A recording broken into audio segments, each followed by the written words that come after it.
Okay, guys, so first, let's start with some vocab today. So, let's start with this bad guy. See that check mark? It's not a check mark. You guys might think of it as a square, which it is, but square root is actually specific to a degree of 2 or an index of 2. So this thing right here is actually called a radical. So that check mark is a radical. Okay? N is going to represent our index. Now, what that means is it's showing us how many times we're taking the root of something. Okay? A is what we call a radicand. This is the thing that we're taking the root of. Okay, so it's just some vocab to start out with, okay? And so this is going to be in your foldable. And the first part we're going to talk about is simplifying radicals, okay? So when we're simplifying radicals, we're just kind of taking the square root. So this one we know right here is square root of 49. Now, in a square root, we don't write the imaginary 2 that exists there. But there is a 2. Kind of like, when you're talking about x and x is by itself. We don't write 1x, right? We just write x because we know there's 1x. Well, you can't take the root of something just once. You have to, because you're trying to figure out what number goes into the radicand twice. So what times itself 2 times is 49. Well, that's going to be 7 times 7. 7 times 7 is 49. So this is actually going to simplify to 7. Now that's an easy one because you guys actually probably knew that one, hopefully knew that one off the top of your head because that's a perfect square. Okay. Moving on to number 2, it's a little bit more complicated. This is asking what number times itself 4 times equals 81. So to kind of like visualize that, we're trying to figure out what number times itself 4 times equals 81. Okay. Well, I could try 4 times 4 times 4 times 4. That's going to be too big. But the one that I'm thinking of is 3. And the reason why I think of 3 is because I know 3 times 3 is 9 and 9 times 9 is 81, right? So that would be 3 times 3 times 3 times 3. So let's write that. 3 times 3 is 9, times 3 is 27, times 3 is 81. So this works because 3 times 3 times 3 is equal to 81. Actually, for good measure, let's say this equals 49. So that means that this is actually going to simplify to just the number 3. Okay. The next thing we're talking about is the cubed root of 216.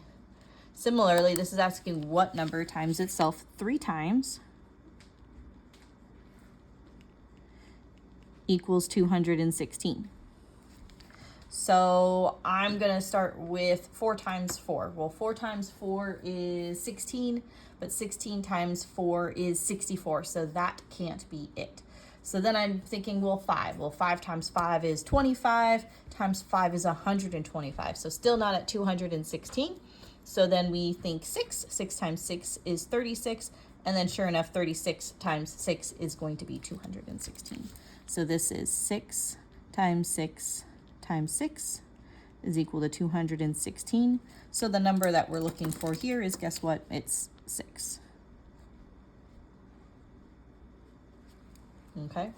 So this stuff is not stuff that I'm expecting you to know off the top of your head. This is stuff that I'm expecting you to really be trying with a calculator and trying until it works, okay? And you're just guessing and checking, guessing and checking. Now, there are smart calculators that do it for you, but we're not going to do that, okay? We're not going to use the calculator in that way. So the next one, what number times itself 5 times is 32?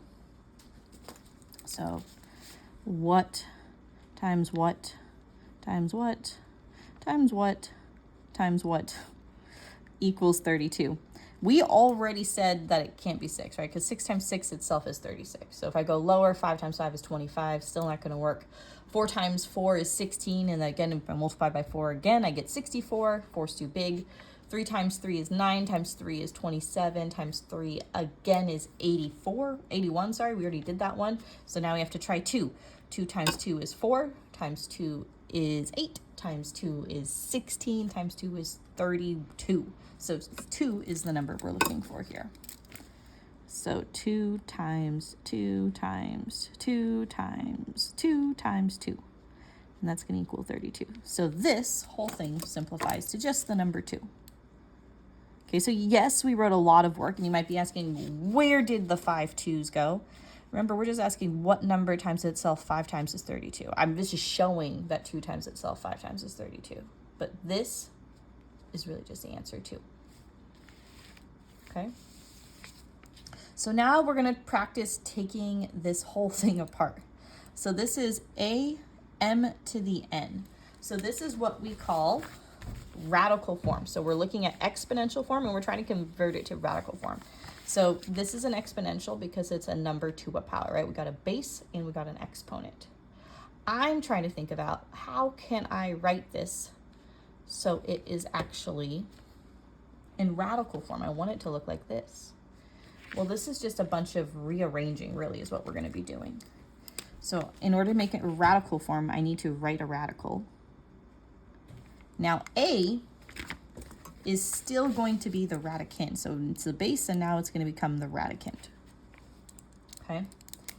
N is actually going to become the index. So n represents the index.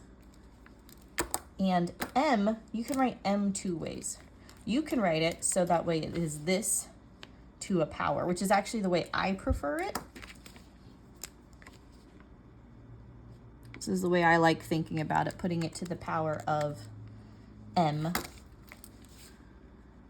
But you can also write it as the index a and then putting what's inside to that power, okay? And again, it's just whatever is your preference, whatever makes it easier for you. I tend to think of having it, the exponent on the outside be easier for myself. Okay, but these are actually the same thing. These are equal. Okay, so know that these two are the same things. It's just depending on where you want to keep your exponent, okay? So what we're going to do is we're going to write each in radical form. So we're actually going to write it like this just because this is the method that I like better, okay? So d equals 5 to the 6th power. If I'm rewriting it as a radical, I start with writing my radical. D is going to go inside. My index is 6. And then this is to the 5th power.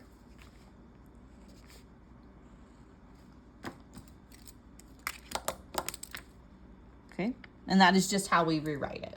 We're taking this number and rewriting it like this. Why would we do that? Well, sometimes it's easier to think of things in this form, especially if we're looking at numbers, okay? Here we have e to the 2/7. So the same thing. I'm going to start with writing my radical. And actually, I'm going to go ahead and write the parentheses too, because I know I need those. E is the radicand.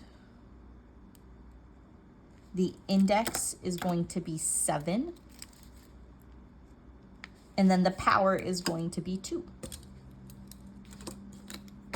This is the case where it would have actually been, actually not even. You know what? This is still the same thing. Okay, so again, this is how we would rewrite it. Now this next one, I'm going to start with writing my radical and then my parentheses. My radicand is m, so I'm going to write the variable m underneath the radical. My index is 3, and my exponent is 2. Okay? So again, this is just rewriting it as in radical form. So what we're going to do now is we're going to go backwards. We're going to say, what if I have a radical form and I want to convert it to an exponential? We are going to prefer things to be in exponential form when we're dealing with variables, because we know how to work with things when they are with properties of exponents, right? So when we have variables, we know how to work with properties of exponents. So this is the case where you would want to actually in exponential form instead of radical form. Okay, so here I'm going to have the square root of n a to the m. This is just going backwards. So this is taking the second form right here, and this is the same thing as a, boom, to the, remember we say it's m over n. So where m is that exponent and n is the index. Again, this m is on the inside here, but remember this could be the same thing as m being on the outside, okay? So here, we're just rewriting it as an exponent. So this is the same thing as y index is 5. That's my denominator. Exponent is 3. Y to the 3/5. This guy. G is my base, or my radicand. 3 is my exponent. Sorry, 3 is my index.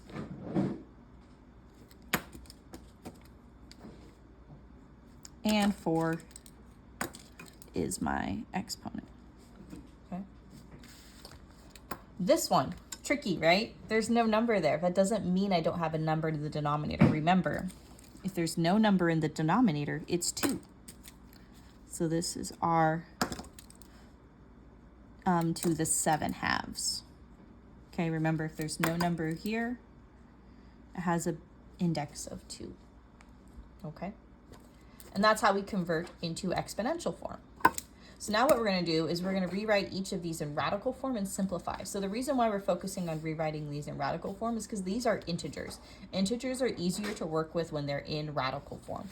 So we're going to just go ahead and start doing that. So if I look here, cube root of 125, if I rewrite that in radical form, that means I have an index of 3. 125 is my base, my radicand. And then this is to the 1 power. And I don't need to write it to the 1 power, but I'm going to just so you can see where this is going, okay? So thinking about this, I'm trying to do order of operations so I can simplify this. So what number times itself 3 times is going to be 125? Well, that number is going to be 5 times 5 times 5. So this whole part is going to become 5 because 5 times itself 3 times is 125. So this is 5 to the 1 power. And 5 to the power of 1 is just 5 times itself 1 time, which is 5. So that's how we're going to use rational exponents to simplify. Okay. Here, again, we're converting it into radical form. Similar to the last one, I'm just writing the 1 there basically as a courtesy. My index is 4, and my radicand is 16. So what number times itself 4 times is 16? Well, that number is going to be 2. So now we have 2 to the 1 power. And 2 times itself 1 time is just 2.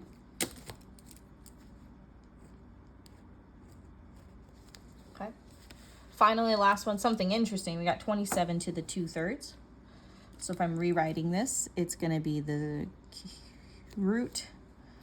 I do actually, last time I didn't need the parentheses, but this time we're going to actually use them because now I get to put a 2 on the outside, which means I'm actually doing something. And inside I'm going to put 27. So now I have the cube root of 27 squared. Well, order of operations, what times itself 3 times is 27? That number is going to be 3. 3 times itself 3 times is 27. So now I have 3 squared. Now what's 3 squared? 3 squared is 3 times 3, and 3 times 3 is 9. So 9 is the same thing as 27 to the 2/3. Okay. And that is how we're going to do these type of problems.